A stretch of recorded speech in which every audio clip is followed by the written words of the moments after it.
চবৰ লগতে আচলতে এক হৈ চলিবলৈ বিচাৰিহে আচলতে মই ইমদাদ প্ৰতিমকৈ পেলালোঁ। আৰু এটা ইয়াত কিছুমান মানুহে ক'ব যে আলিটো তল পেলাবৰ কাৰণে কৰিছ নেকি। শিৱৰ যোনটো কেৰেক্টাৰ সেইটো যদি আপুনি বিশ্লেষণ কৰে তেতিয়াহে আপুনি গম পাব যে শিৱ কোন আছে। কি আছিলে হিমন্ত বিশ্ব শৰ্মাৰ মুখ্যমন্ত্ৰীৰ দৰে এজন মানুহে হজৰত মহম্মদৰ কথা যদি বিশ্লেষণ কৰিব পাৰে, মই শিৱৰ কথাটো বিশ্লেষণ উলিয়াব নোৱাৰোঁ যে শিৱ কোন আছিলে। বাবা ভোলানাথ ভাঙৰ লাড়ু খাই ডম্বৰু বজাই। তো মই প্ৰথমতে হিমন্ত বিশ্ব শৰ্মা ছাৰলৈ এই গানটো প্ৰেৰণ কৰিছোঁ, কাৰণ প্ৰতিবাদ বহুত কৰিলোঁ, আপুনিও মোৰ চাগে নিউজ বহুতকেইটা লৈছে, কিন্তু ভাবিলোঁ আৰু ইমান ডাঙৰ মানুহৰ লগত আচলতে প্ৰতিবাদ কৰাৰ সেই যোগ্যতাটো নাই। এই যুঁজখন যেতিয়া আমি ছাকচেছ নহওঁ এইবাৰ সেইকাৰণে মৰমেৰে দিছোঁ, মানে যাতে এই নাহৰ গাবলৈ তুমি যে নাই গীতটোত কি কৈছোঁ আমি সেইটো যাতে তেখেতে এবাৰ শুনক। এগৰাকী যুৱক নাম ইমদাদ প্ৰতিম আৰু পোনপটীয়াকৈ মুখ্যমন্ত্ৰী হিমন্ত বিশ্ব শৰ্মাক উদ্দেশ্যি তেওঁ এটা গান শুনিব কৈছে। গানটো কি তেওঁৰ মুখেৰে শুনিম, কিন্তু মুখ্যমন্ত্ৰী হিমন্ত বিশ্ব শৰ্মাকেই তেওঁ পোনপটীয়াকৈ এই গানটো কিয় শুনিবলৈ কৈছে আৰু এই গানটোক লৈ ৰাইজে কি ভাবে, আচলতে এই গানটোক লৈ তেওঁ কিবা ৰাজনীতি কৰিছে নেকি বা তেওঁ কিবা নিজৰ স্বাৰ্থ পূৰণ কৰিব জনপ্ৰিয় হোৱাৰ চেষ্টা কৰিছে নেকি। ইমদাদ প্ৰতিম, ইয়াৰ পূৰ্বেও ইমদাদ প্ৰতিমৰ মই এটা সাক্ষাৎকাৰ লৈছিলোঁ আৰু সেই সাক্ষাৎকাৰটোত বহু কথা উন্মোচন কৰিছিলোঁ ইমদাদ প্ৰতিমৰ। আজি পুনৰ কিছু কথা উন্মোচন কৰিবলৈ চেষ্টা কৰিম ইমদাদ প্ৰতিমৰ। ইমদাদ প্ৰতিম এটা জনপ্ৰিয় হৈ পৰা এতিয়া নাম শেহতীয়াকৈ কিছু জনপ্ৰিয় হৈ পৰিছে, তাৰ লগে লগে কিছু বিতৰ্কও আহিছে, কিছু সমালোচনাও হৈছে, আৰু শেহতীয়াকৈ যিটো গান মুকলি কৰিলে সেই গানটো আপুনি কাক পোনপটীয়াকৈ মুখ্যমন্ত্ৰী হিমন্ত বিশ্ব শৰ্মাক শুনিবলৈ কৈছিলে, কিয়? তাত আমি 5টা দিশ উপস্থাপন কৰা হৈছে। গানটোৰ নামটোৰে আৰম্ভ কৰক। নামটো হৈছে নাহৰ গাবলৈ তুমি জানে। আৰু কিয় কোনে শুনিব লাগে বুলি ক'লে? তো মই প্ৰথমতে হিমন্ত বিশ্ব শৰ্মা ছাৰলৈ এই গানটো প্ৰেৰণ কৰিছোঁ, কাৰণ প্ৰতিবাদ বহুত কৰিলোঁ, আপুনিও মোৰ চাগে নিউজ বহুতকেইটা লৈছে, সাক্ষাৎকাৰ লৈছে, আৰু তাততো মই যেনেধৰণে প্ৰতিবাদ কৰিছিলোঁ আপুনি চাগে দেখিছিলে, কিন্তু ভাবিলোঁ আৰু ইমান ডাঙৰ মানুহৰ লগত আচলতে প্ৰতিবাদ কৰাৰ সেই যোগ্যতাটো নাই, কিয়নো আমি এটা সৰু মানুহ হয়, সৰু মানুহ হয়। সেইকাৰণে ভাবিছোঁ এই যুঁজখন যেতিয়া আমি ছাকচেছ নহওঁ এইবাৰ সেইকাৰণে মৰমেৰে দিছোঁ, মানে মৰমে এটা যুঁজ দিব বিচাৰিছোঁ। আৰু দাদাৰ সেই বিখ্যাত ৱৰ্ড আচলতে নাহৰ গাবলৈ তুমি যে নাই, সেইটো মই যিহেতু চৰাইদেউৰ সন্তান হৈ আমাৰ শিৱসাগৰৰ পৰা একদম ডাইৰেক্টলি ন্যায় বিচাৰিছোঁ জুবিন গাৰ্গৰ, কিয়নো আমাৰ মুখ্যমন্ত্ৰী হিমন্ত বিশ্ব শৰ্মা ছাৰে যিহেতু যেতিয়া দাদা মৃত্যুৰ পিছত কোৱা দেখা গৈছিলে যে ইলেকশ্যনৰ আগত জুবিন গাৰ্গৰ ন্যায় দিম। আচলতে ন্যায়ৰ ক্ষেত্ৰত ক'বলৈ গ'লে এতিয়া বাৰু তেখেতে যিমানখিনি মোৰ মতে ভাল কাম বেয়া কাম মই সেইটো ক'ব নাযাওঁ, কিন্তু তেখেতলোকক এটলিষ্ট বন্দী কৰি ৰাখিছে নহয় জানো কাৰাগাৰত। আৰু 2 নম্বৰ কথা হ'ল কি, ন্যায়টো আচলতে অসমে যেনেদৰে বিচাৰি আছে এতিয়ালৈকে সেই ন্যায়টো পোৱা নাই। গৰিমাবৌ আমি কান্দি আচলতে কাটৰ অনুৰোধ কৰা দেখা যায় কেতিয়াবা, যে প্ৰকৃততে সেইদিনাখন এই ঘটনাটো হৈছিলে কি ছিংগাপুৰত। সেইকাৰণে মই লাগি আছোঁ, মই এবাৰ গানৰ মাধ্যমে লাগিছোঁ, আৰু এই গানটো মূল কথাখিনি হৈছে আচলতে নাহৰ গোৱা ব্যক্তিজন এইবাৰ জুবিন গাৰ্গ অবিহনে প্ৰথমটি বহাগ, আমি বহাগটো আমি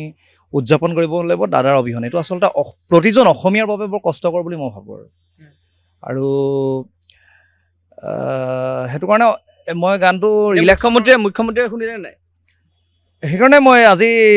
মুখ্যমন্ত্ৰীক আপোনালোকৰ অসম লাইভৰ তৰফৰ পৰা মই ডাইৰেক্টলি কৈছোঁ যে তেখেতে বহুত ব্যস্ত হৈ আছে দেখা পাইছোঁ, কিন্তু হয়তো ইলেকশ্যনৰ আগত এতিয়া বহুত ব্যস্ততাপূৰ্ণ এটা জীৱন দেখা পাই গৈ আছোঁ, কিয়নো কালি আমি যোৰহাটত দেখা পাইছোঁ তেখেতে গাড়ীখনৰ ওপৰত উঠি গোটেই মানুহখিনিৰ লগত ৰাইজৰ মৰম বিচাৰি আছে বাৰু। সেইটো বাৰু তেখেতৰ এইটো ভাল কাম বুলি কৈছোঁ মই, মানুহৰ লগত থাকি যিহেতু ভাল পাইছে ন। কিন্তু হয়তো ইলেকশ্যনৰ পিছত আচলতে যাতে এই নাহৰ গাবলৈ তুমি যে নাই গীতটোত কি কৈছোঁ আমি সেইটো যাতে তেখেতে এবাৰ শুনক। তাত বৰ বিশেষ আমি প্ৰতিবাদ কৰা শব্দ নাই, বা কিছুমান তেনেকুৱা ধৰণৰ বিপ্লৱী টাইপৰ আমি শব্দ ইউজ কৰা নাই।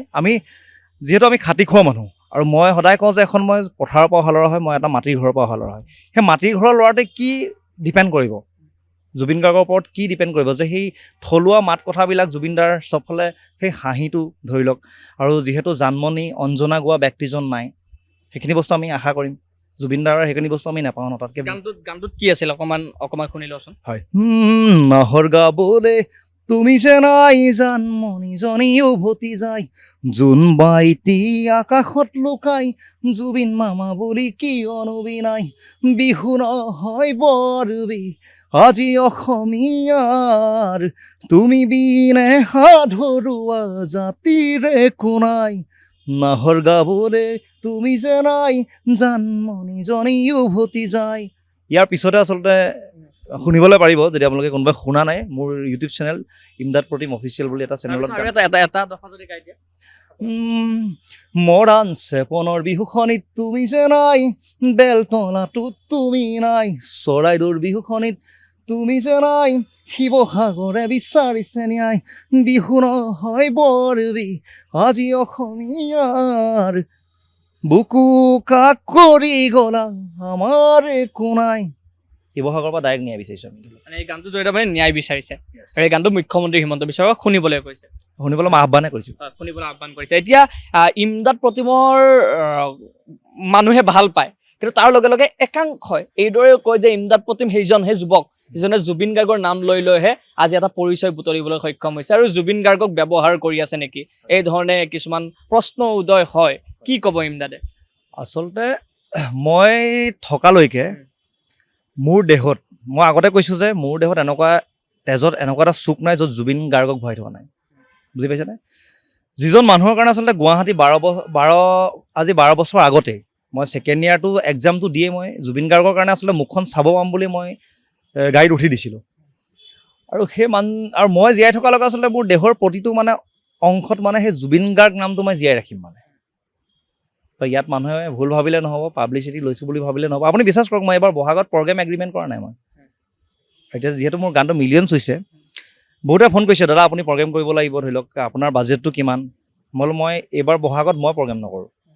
একদম আমি নিয়মীয়া 1-2খন প্ৰগ্ৰেম কৰিম, কিন্তু তেনেকুৱা আমি আগতে প্ৰগ্ৰেমৰ সৰু এড দি থাকোঁ ধৰি লওক ইয়াৰ আগত। কিয়নো সেই ঘৰৰ মানুহ এজন যেতিয়া ঢুকাই যায় ধৰি লওক সেই প্ৰগ্ৰেম কৰিবলৈ মানে,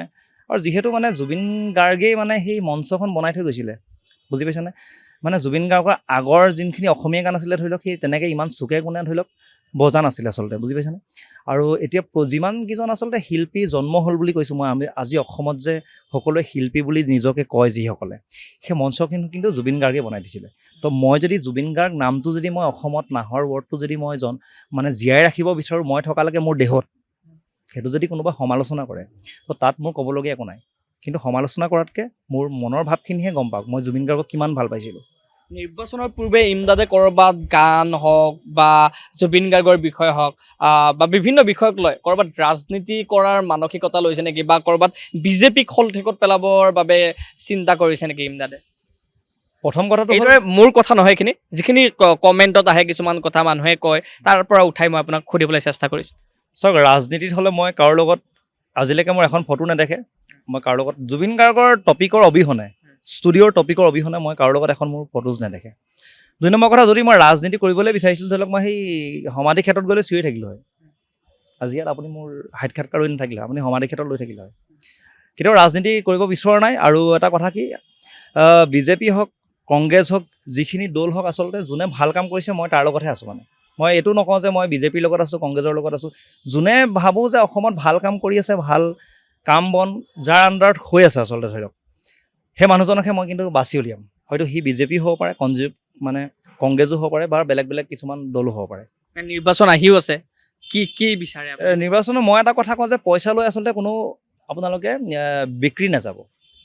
মই এইটো ক'ব বিচৰা নাই যে বিজেপিয়ে পইচা দিলে কাৰণে যে আপোনালোকে জুবিন গাৰ্গৰ ন্যায় সম্পৰ্কে পাহৰি যাওক, মই সেইটো কথা কোৱা নাই। কিন্তু আমাক চৰকাৰখনো লাগিব, জুবিন গাৰ্গৰ ন্যায়ো লাগিব। সেইবাবে যিহেতু আমি ধৰি লওক এতিয়া চামত আচলতে পঢ়া শুনা মানুহ খুব প্ৰায় কম আছে, আৰু সেই তেনেদৰে আমি বিশ্লেষণ কৰি যদি আমি নিজৰ চিন্তা মগজুৰে যদি আমি সেই প্ৰাৰ্থীজন যদি আমি আচলতে বিচাৰি উলিয়াওঁ, আৰু এইটো মোৰ কথা নহয়, এইটো জুবিন গাৰ্গৰ কথা আছিল আচলতে। আপোনালোকে জুবিন দাৰ বাইটবিলাক চাব, আচলতে সেই মানুহজনকহে জুবিন দাই বাছি উলিয়াব দিছিল আচলতে। এতিয়া কোনোবা পাৰ্টিয়ে পইচা দিলে ইমদাদে গান গাবনে নাগায়? মইতো এইটো ধৰি লওক চাওক, এতিয়া মই সৰু ল'ৰা, এইবিলাকত আচলতে মই মাত দিব পৰা হোৱা নাই বুলি মই ভাবোঁ। আৰু যিহেতু এখন সৰু ঘৰৰ পৰা অহা ল'ৰা হয়, কিন্তু মই জীৱনত যদি জীয়াই থাকোঁ আচলতে মই নিৰ্বাচন মোক যদি ঢেৰ পইচাও দি আচলতে পইচাৰ পুতি দিলেও আচলতে মই কেতিয়াও ৰাজনীতিৰ গান নাগাওঁ। কিন্তু কিয়নো গালোঁ হয়, যদি জুবিন গাৰ্গে যদি ক'লে হয় যে ৰাজনীতি গান গা, তেতিয়া মই গালোঁ হয়। এতিয়া জুবিন দাই যেতিয়া কৈ থৈ গৈছিলে যে মই জীৱনত কেতিয়াও ৰাজনীতি গান নাগাওঁ, লগালে মই গানেই নাগাওঁ। ওলোটা পলিটিক্স নকৰিব বন্ধু গাই থৈ গ'ল অ'কে আৰু মই এই গানটো এবাৰ গাই দিব পাৰোঁ নেকি হয় নিশ্চয় যিহেতু আগত নিৰ্বাচন আহি আছে হয়। যোন মানে হৰাজিকা যোনে হয় চ' মই এবাৰ গানটো গাই আপোনালোকক পলিটিক্স নকৰিবা বন্ধু পলিটিক্স নকৰিবা বন্ধু জাতিৰ মাটিৰ গান গুণগুণাও পলিটিক্স নকৰিবা বন্ধু পলিটিক্স নকৰিবা বন্ধু মন্ত্ৰী MLA চব পাপৰ মাত্ৰ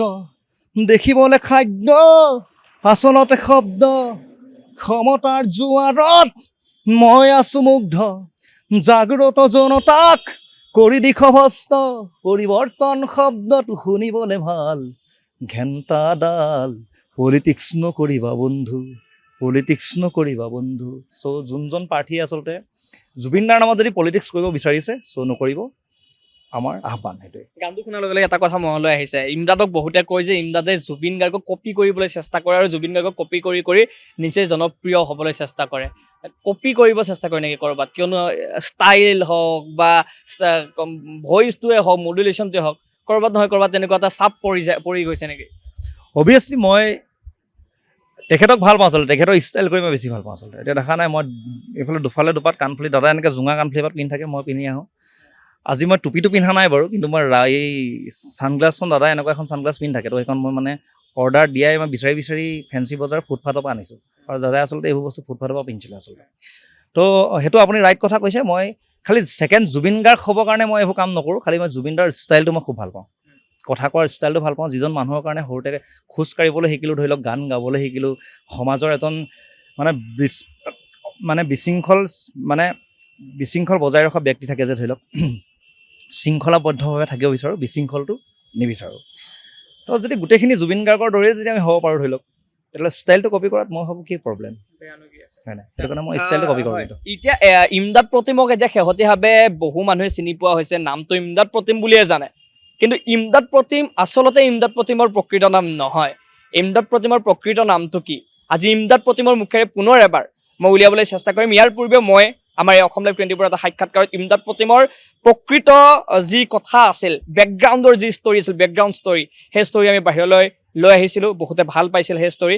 আজি আকৌ এবাৰ লগ পাইছোঁ যেতিয়া মই সেই কথাটো সুধিব বিচাৰিম যে ইমদাদ প্ৰতিমৰ নামটোতো ইমদাদ প্ৰতিম নহয় নিজৰ পৰিচয় যোনে দিবলৈ লাজ কৰে বা ভয় কৰে তেওঁতো প্ৰকৃত মানুহ হ'ব নোৱাৰে গতিকে ইমদাদ প্ৰতিমে নিজৰ প্ৰকৃত পৰিচয় বেয়া পায় নে আন কিবা কাহিনী মই কেতিয়াও মোৰ নিজৰ প্ৰকৃত পৰিচয়টো মই লুকুৱাই থৈ বেয়া পাওঁ কৈহে মোৰ বেছি ভাল লাগে আৰু আচলতে জুবিন দাই কৈছিলে মানে প্ৰকৃত তেওঁৰ চাইল্ডহুডৰ বা তেওঁৰ লগত আচলতে যোনখিনি মানুহ বহা কথা কৰে গম পায় সেইখিনি চাইল্ডহুডত কি হৈছিলে চব কথা আৰু জুবিনাৰ বহুত সাক্ষাৎকাৰ দেখিছোঁ নহয় তেওঁ মানুহজন কেনেকুৱা হয় গম পাওঁ যে চাইল্ডহুডটো খুচৰি বেছি ভাল পায় ঠিক তেনেদৰে ময়ো তেনেকৈ সেই চাইল্ডহুডত এখন চিনেমা চাইছিলোঁ যিখনৰ নাম হৈছে কাঞ্চনজংঘা আৰু তাত এটা বিখ্যাত ডাইলগ আছিলে যে মোৰ কোনো জাতি নাই মোৰ কোনো ধৰ্ম নাই মোৰ কোনো ভগৱান নাই মই মুক্ত মই কাঞ্চনজংঘা আৰু তেতিয়া আচলতে মই এটা কথা ভাবিলোঁ যিহেতু মই মুছলিম সম্প্ৰদায়ৰ এটা ল'ৰা হয়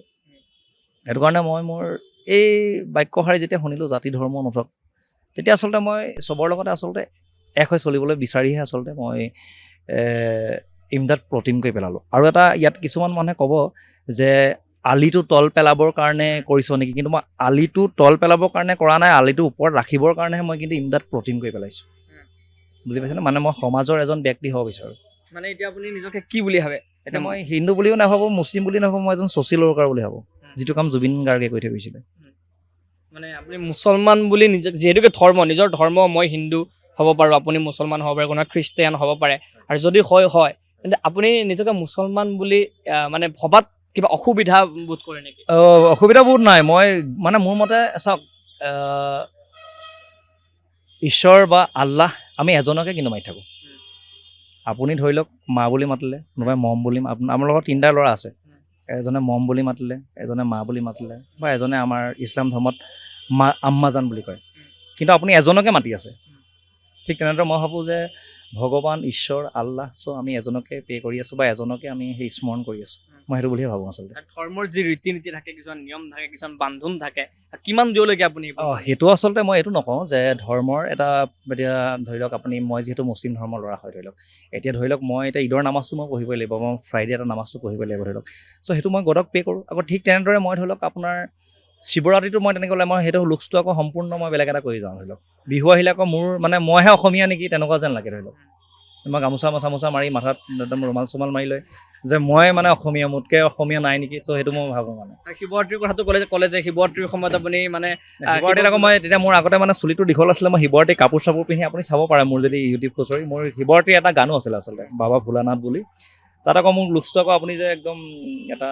বাবা ভক্ত ধৰি লওক মানে শিৱকো ভাল পায় আপুনি চবকে ভাল পাওঁ শিৱৰ আচলতে কেৰেক্টাৰটো মানে মুছলমান ল'ৰা বুলিয়ে যে শিৱক পূজা বা নকৰিম বা ভাল নাপাম বা আঁতৰি থাকিম তেনেকুৱা নহয় সেইটো নহয় আপুনি চাওক বস্তুটো কেনেকুৱা ধৰণৰ আপুনি সেইজন মানুহৰ ওপৰত বিশ্লেষণ কৰিলেহে আচলতে কিবা এটা বুজি পাব শিৱৰ যোনটো কেৰেক্টাৰ সেইটো যদি আপুনি বিশ্লেষণ কৰে তেতিয়াহে আপুনি গম পাব যে শিৱ কোন আছিল আচলতে বা আমাৰ যদি আপুনি নবীজীৰ বিষয়ে যদি হজৰত মহম্মদ সাল্লাল্লাহু আলাইহি ৱাছাল্লামৰ বিষয়ে যদি আপুনি অধ্যয়ন কৰে আপুনি এটা হিন্দু হয় যদি আপুনি তেওঁৰ বিষয়ে অধ্যয়ন নকৰিব বুলি ক'ৰবাত লিখা আছে নেকি ঠিক আছে এইটো কথাটো সত্যৰঞ্জন বৰাৰ নিচিনাৰ দৰে এজন মানুহে কি আছিলে হিমন্ত বিশ্ব শৰ্মাৰ মুখ্যমন্ত্ৰীৰ দৰে এজন মানুহে হজৰত মহম্মদৰ কথা যদি বিশ্লেষণ কৰিব পাৰে মই শিৱৰ কথাটো কিয় বিশ্লেষণ মানে উলিয়াব নোৱাৰোঁ যে শিৱ কোন আছিলে মোৰ মতে চব খালি আৰু পলিটিক্সৰ নামত আচলতে জাতি ধৰ্মটো ভেদাভেদ হৈছে বাকী কিন্তু মই যিমানখিনি বন্ধু পাইছোঁ চব একেটাই কিন্তু সি হিন্দু হওক মুছলিম হওক কেতিয়াও মানে বিভাজন নাইকিয়া আচলতে শিৱৰ ওপৰত আপোনাৰ কি মহাদেৱৰ ওপৰত কি গান আছিলে অকণমান গাব পাৰে অ'কে বাবা ভোলানাথ ভাঙৰ লাড়ু খাই দম্বৰু বজাই হে প্ৰভু তুমি জগতৰ জটাধাৰী প্ৰেম পূজাৰী তুমি বাবা ভোলানাথ তুমি আমাৰ ভক্ত ভকতিতেই চ' বাকীখিনি পাহৰি গৈছোঁ চ' এইটো মোৰ গান হয় বাবা ভোলানাথ য়েছ খুব সুন্দৰ এগৰাকী সুন্দৰ ব্যক্তিত্বৰ যুৱ প্ৰজন্ম আমাৰ ইমদাদ প্ৰতিম আৰু ইমদাদ প্ৰতিমৰ শেহতীয়া গান নাহৰ গাবলৈ যে তুমি নাই নহয় জানো নাহৰ গাবলৈ হয়। তুমি যে নাই হয়, মানে নাহৰ গাবলৈ জুবিন গাৰ্গ নাই এবাৰ বহা নিশ্চয় আৰু জুবিন গাৰ্গৰ এক প্ৰকাৰে ন্যায় বিচাৰি এইবাৰ ইমদাদ প্ৰতিমে গীতৰ মাধ্যমেৰে গীতৰ মঞ্চখনেৰে এইবাৰ জুবিন গাৰ্গৰ ন্যায় বিচাৰি মুখ্যমন্ত্ৰী হিমন্ত বিশ্ব শৰ্মাকো এই গানটো শুনিবলৈ তেওঁ আহ্বান জনাইছে লগতে তেওঁৰ যি ব্যক্তিগত কাহিনী সেই কাহিনী বা তেখেতৰ যি ব্যক্তিগত আদৰ্শ সেই আদৰ্শৰ কথা কিছু পাতিবলৈ চেষ্টা কৰিলোঁ যুৱ প্ৰজন্মৰ প্ৰতিনিধি হিচাপে কি ভাবে কি বিচাৰে সেই কথাখিনিয়ে আপোনালোকক জনাবলৈ এই মুহূৰ্তত চেষ্টা কৰিছোঁ আৰু এইদৰে আপোনালোকে নিশ্চয় শুনিছে আৰু যদি শুনা নাই আজিয়ে গৈ আপোনালোকে শুনিব পাৰে এই সুন্দৰ গীতটিৰে ইমদাদ প্ৰতিমেনো কি বুজাবলৈ চেষ্টা কৰিছে সেই কথা আপোনালোকে এবাৰ শুনি চাব পাৰে ভিডিঅ' জাৰ্নেলিষ্ট সাগৰৰ সৈতে হিৰকজ্যোতি ডেকাৰ ৰিপৰ্ট অসম লাইভ 24